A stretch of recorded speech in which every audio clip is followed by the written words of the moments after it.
Good morning बच्चों।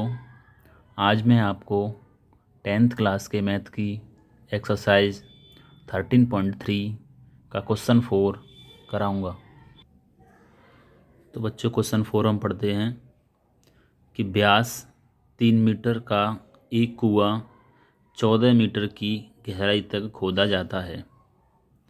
इससे निकली हुई मिट्टी को कुएं के चारों ओर 4 मीटर चौड़ी एक वृत्ताकार वलय बनाते हुए समान रूप से फैलाकर एक प्रकार का बांध बनाया जाता है।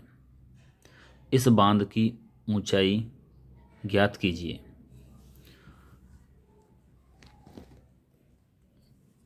तो बच्चों ये हमें चित्र दे रखा है, ये कुआं है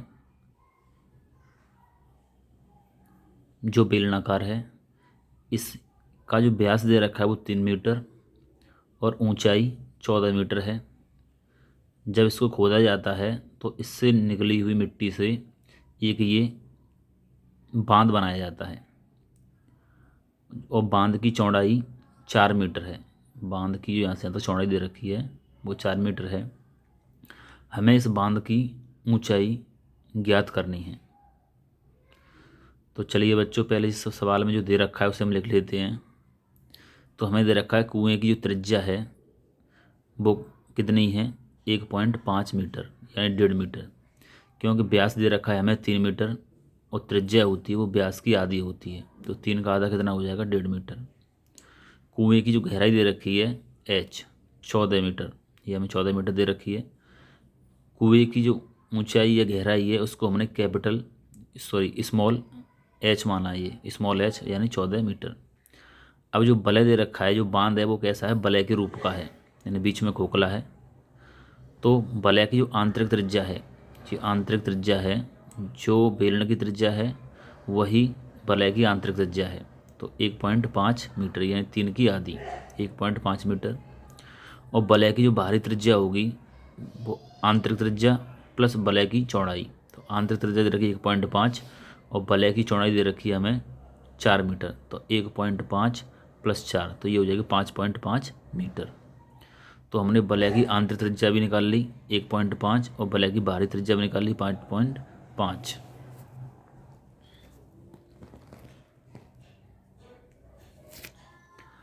अब मान लेते हैं कि माना जो वलय है उसकी ऊंचाई को हम कैपिटल एच मान लेते हैं, क्योंकि हमने बेलन की ऊंचाई को स्मॉल एच माना है तो इसको हमने कैपिटल एच मानेंगे। अब वलय का जो आयतन होगा वो कुएं का आयतन होगा, क्योंकि जो वलय बनाया हुआ है वो कुएं की जो कुआं है बेलनाकार उसकी मिट्टी से बना है, तो दोनों का आयतन कैसा होगा, बराबर। तो वलय का आयतन बराबर होगा कुएं के आयतन के। अब वलय जो है, वलय के अंतर्गत 2 बेलन बने हुए हैं। अब एक तो जो वलय बना हुआ है इसमें एक आंतरिक त्रिज्या है, तो एक तो आंतरिक त्रिज्या द्वारा जो बेलन बना हुआ है वो बेलन है, और एक बाहर है, बाहरी त्रिज्या द्वारा बेलन बना हुआ है। तो जब इस वलय का हम क्षेत्र आयतन निकालेंगे तो बाहरी बेलन के आयतन में से आंतरिक आंतरिक बेलन का आयतन को हम घटा देंगे तो वलय का आयतन निकल आएगा। तो हमने वही किया है, पाई आर स्क्वेयर एच, यानी ये आयतन किसका है, बाहरी वलय का, बाहरी बेलन का, और minus pi R one square H, ये आंतरिक जो बेलन है उसका आयतन है। अब बराबर कुएं का जो आयतन है, कुआं का कैसा है, बेलनाकार, तो बेलन का आयतन क्या होता है, पाई आर स्क्वेयर एच। अब यहाँ पे पाई और एच दोनों में क्या है, कॉमन है, तो पाई एच को हम कॉमन ले लेंगे तो क्या बचेगा, R2 का स्क्वायर माइनस R1 का स्क्वायर। R2 हमें दे रखा है 5.5, स्क्वायर लगा हुआ तो हमने स्क्वायर लगा दिया, माइनस R1 दे रखा है हमें 1.5, यानी बाहरी त्रिज्या 5.5 और आंतरिक त्रिज्या 1.5, इसका भी क्या कर दिया हमने वर्ग, बराबर पाई स्क्वायर एच। अब 5.5 का हम वर्ग करेंगे तो 30.25 आएगा, 1.5 का वर्ग करेंगे 2.25 आएगा।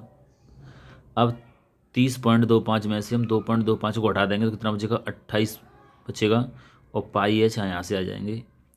अब पाई गुणा आर जो हमें दे रखी है बेलन की त्रिज्या वो 1.5 है और इस पर वर्ग लगा हुआ है तो इसमें वर्ग लगा दिया, और ऊंचाई दे रखी है बेलन की, बेलनाकार कुआं की 14 मीटर, तो 14 आ गया।